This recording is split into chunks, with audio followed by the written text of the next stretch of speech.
What's happening? Welcome back to Real World Tool Reviews. First off, I just wanted to say thank you to everybody who's been watching these videos.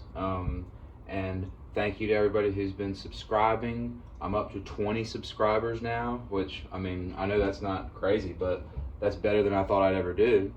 And people are saying a lot of really positive things on the videos, and I'm really glad that the people that are enjoying it are sharing that with me. I've really enjoyed doing this lately, and as long as you guys are interested, I'm gonna keep on making these videos because I'm having a good time. So I just wanted to say that first. I just wanted to say thank you to everybody who has been participating in this. A couple videos ago, I did my maintenance everyday carry pouch, and somebody on that video commented saying that they were looking forward to seeing my new videos with my other pouch setups. So I figured I would do my electrical pouches next. And I was in my shop today trying to work out where I was going to put some boxes for light fixtures and where I'm going to put my receptacles and stuff like that for when I run power out here. So I decided it would be a good time to do these.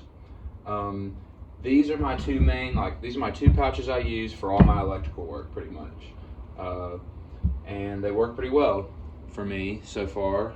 And I'll start with this Occidental Leather. This is an Occidental Leather pouch.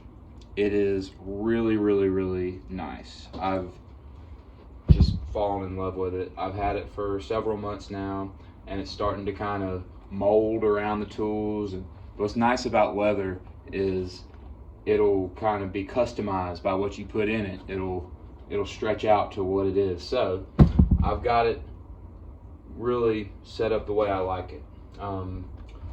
So I've just got my multi screwdriver that you need for anytime you have a setup like this. You need something like this. I use this pouch for mainly like working on light fixtures, hanging ceiling fans, changing ballast and fluorescent fixtures, anything a lot of times where I'm going to be up on a ladder, I grab this. It's made to go in your front pocket, like of jeans or something.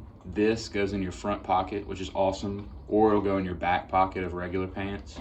And then you can also put it around your belt like this. So really cool. But I've got just mine. This is one of my least favorite screwdrivers, but because of these sticky, weird handles that it has. But it does do okay for electrical work because it's got the square 1 and 2, which is important for working on switches and receptacles and stuff like that.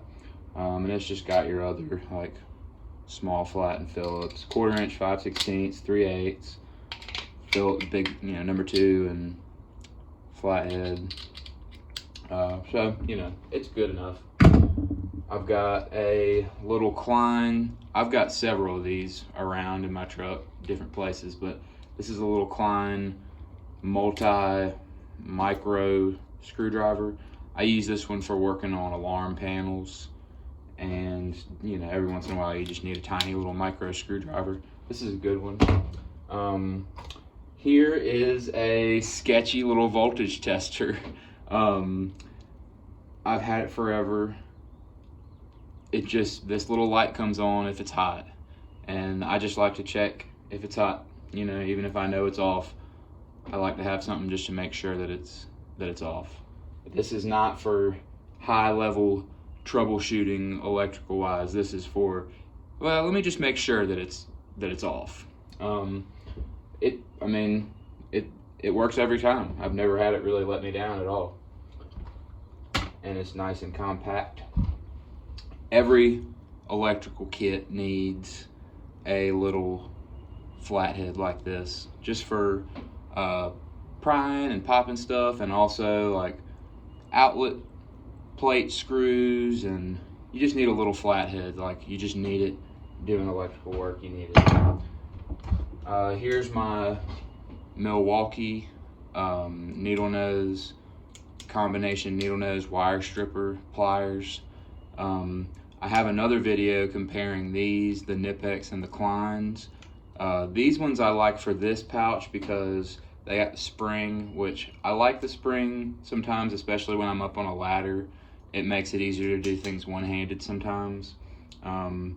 This is just a solid pair. It's got the screw cutters because sometimes I need to cut the 632 and 832 screws for like light fixture boxes and stuff like that. It's just a handy pair of pliers, and I didn't want to have needle nose and strippers because this pouch, just the configuration that I had, it's nice to have both in one. And then my favorite linesman's pliers, these Kleins. Me and these guys have gotten a lot done together. A lot of times I'll be doing something like that, or even doing something like that.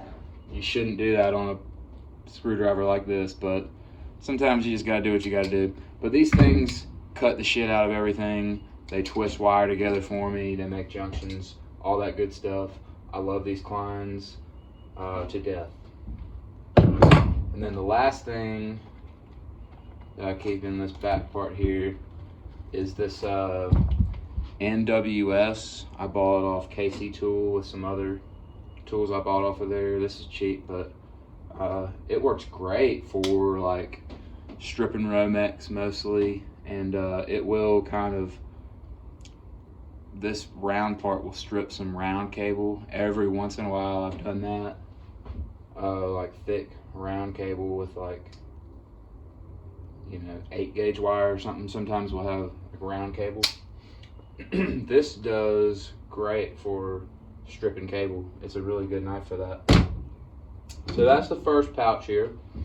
And then this yellow pouch, this Klein pouch, this is only a few weeks old actually. I got my blue plumbing one and this yellow one. I've used pouches like this a lot in the past, but I just threw away my old ones because they were so bad. They were torn, they were dirty, so I just threw them away and I got new ones. So that's why this one's so pretty right now.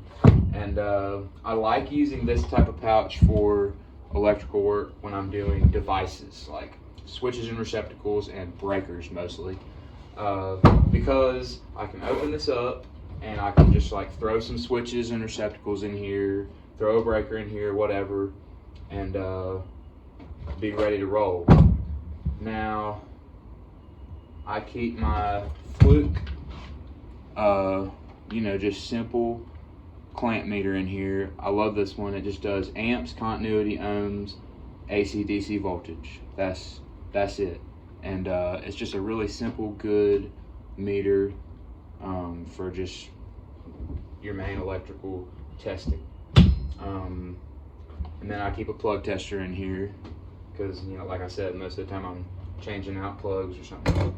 And then the two main tools for that is going to be this Klein, it's called the Heavy Duty Multi, and I haven't had it that long, a couple months, but it's good for electrical work because it's got your number 2 Phillips and your number 1 square on the same one, and that's perfect for doing switches and stuff and receptacles because, you know, you take the screws out, pull that switch out or whatever with the Phillips, then flip it around, and most of those screws that hold the wire loops on are number 1 square. So this is a really good screwdriver for that.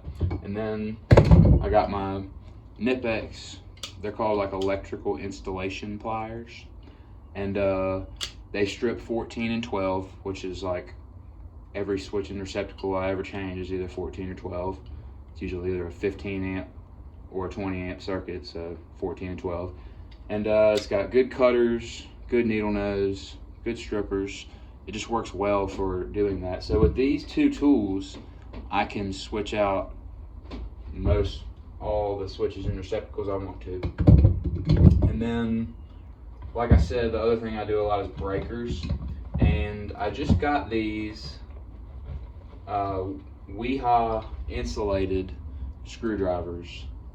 And I put these in here. They're pretty new, but man, do I love these. I love especially like the bigger ones. The way these handles fit in my hand are really, really good. And I really like to use these insulated screwdrivers for working in panels, you know, live panels if I'm changing a breaker. This is a really good one. Most of the breakers I replace have the number 2 square terminals, so I can loosen those with this. And then a lot of panels you need a number 1 square and a little flathead too. A lot of like the GFI breakers and arc fault breakers, you need this little flathead too. So they're perfect for doing that. So and that's everything in here. So all this stuff right here pretty much covers all my electrical bases. Now, there's a couple things that I don't keep in here all the time. Like number 1 that you would think would be in here would be a pair of diagonal cutters. Really, I don't use diagonal cutters for this stuff a whole lot because I can mostly get away with cutting whatever I need with these. But every once in a while, I probably should just I've got some extra ones I should just throw in here. I probably will do that because sometimes I need them. I'll grab some sometimes and throw them in here if I know what I'm doing. But diagonal cutters, and then the other thing that you need sometimes is like Allen wrenches, because some terminals for breakers have Allens. Most of the ones that I work on don't, but a lot of them do, and every once in a while I need them, which I have in the truck, and I'll throw them in here too. But this is pretty much what covers my bases for the stuff I do at the apartments I work at and most of the houses I work at, you know. But you always got to change it up sometimes. But this is my electrical setup. It's worked out well for me. This is the way I've been doing it for years. Some of the stuff like these Weehaws and this screwdriver here is new. I kind of upgraded some stuff, but I'm really happy with all this stuff, and I really like this setup. So if you have any questions for me or want to see something else, let me know what you guys want to see next. But this is the electrical setup. So thanks for watching.